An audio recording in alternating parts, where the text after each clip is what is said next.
732, marker. Did Guy Bannister, the private detective, was he collecting intelligence? Yes, in a number of areas, Guy Bannister collected intelligence. He worked for various groups, public and private. Which public ones? I don't know. Other than that sometimes we did work for the Office of Naval Intelligence. How do you know that? I was acquainted with Guy Johnson, who was the commander of the Office of Naval Intelligence Reserve component here. We borrowed things from him. We wouldn't have been able to do that unless we were also working for him. What things? Surveillance equipment, infrared, listening devices, cameras, miniaturized television sets, things like that. Did Mr. Bannister work for the FBI? He retired as special agent in charge of the Chicago office from the FBI around 1955 to assume duties as the deputy superintendent of police with the idea that within 6 months he would replace the superintendent. It was Bannister's intention to write a book on how to clean up the New Orleans Police Department so it could be used as a textbook throughout the country. What I meant was, did Guy Bannister Associates work for the FBI? As a matter of practice, the FBI doesn't hire such groups. It's in opposition to federal law to hire, the government to hire a detective agency of the type and style of Pinkerton or something like that. It's called the Pinkerton Act. So if anything was done for the FBI, it was done very informally.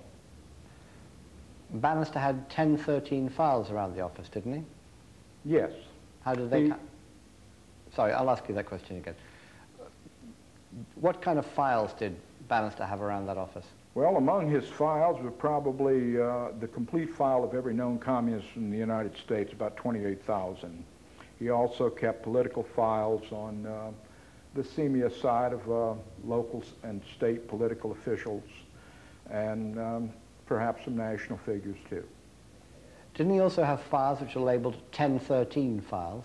The 1013 files were essentially the subversive files involving individuals. But aren't 1013 files FBI files? You mean, did he get files from the FBI? The answer is probably not. Did he keep them at home when he was the agent in charge? He may have. So he may have had them, but not... Officially. Just make that a statement, if he had them. No, he did not have any official FBI files. Nobody would have them but the Bureau itself. But he could have had official files unofficially. Yes, unofficially he could have had in possession files. And isn't 1013 an FBI form of categorization? Yes, it is. Just cut that one out.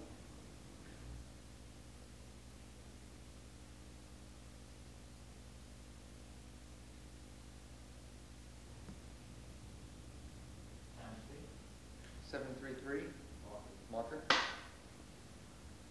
What kind of files did Bannister have in his office? What were they called? Well, there was the 1013 files, which is an FBI type of designation for communist attributions of different people holding public office, and it could extend into other things too. The FBI files? Well, it's an FBI designation. Were they actually FBI files? The answer was no. He did not directly get them from the FBI, but he could have acquired them. Why was a private detective collecting so many files on communists? Well, of course, his attitude was bent in anti-communism, which few people in the United States were not anti-communist at that time, and they were considered to be a general threat to the country as a whole. How many files did he have? He had the files of 28,000 known communists in the United States. Who paid him to collect that? I presume that it was both public and private organizations that paid him. You presume you know?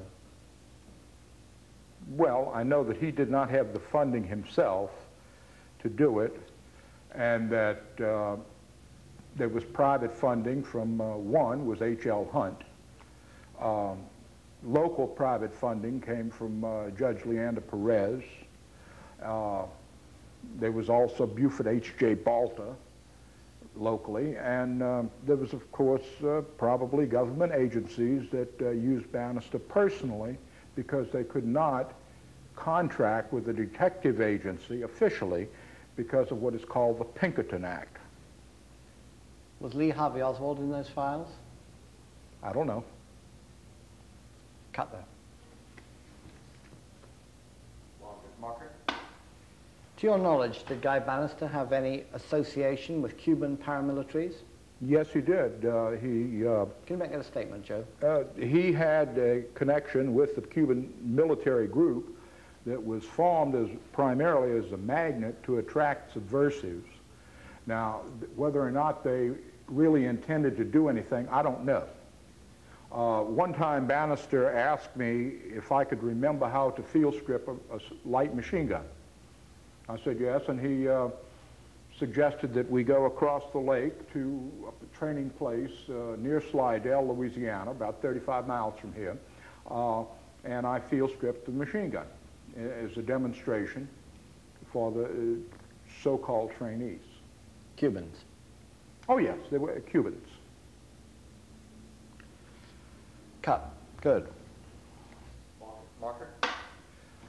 When you demonstrated the machine gun to those Cubans, who else did you see there? Just Cubans?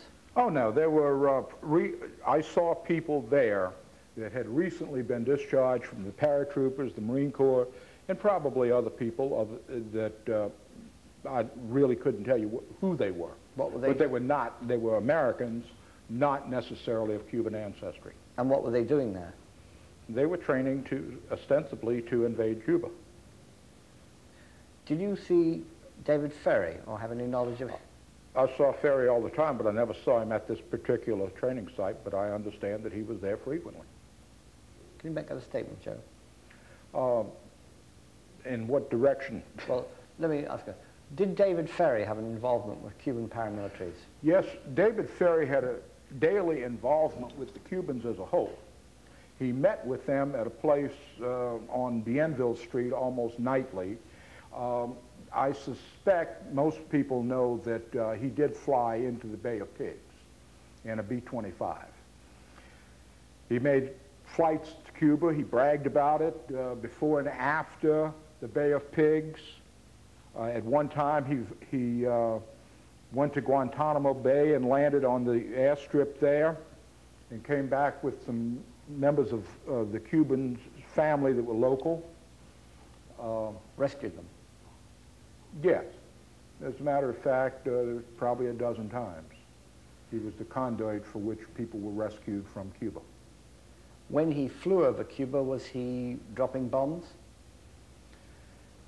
I don't know whether he was dropping bombs or bringing in supplies or what. However, it was not a supply plane, it was a bomber. When did he have was he involved with Cuban paramilitaries here in America? He was involved at least with the group in Slidell, which was a paramilitary group.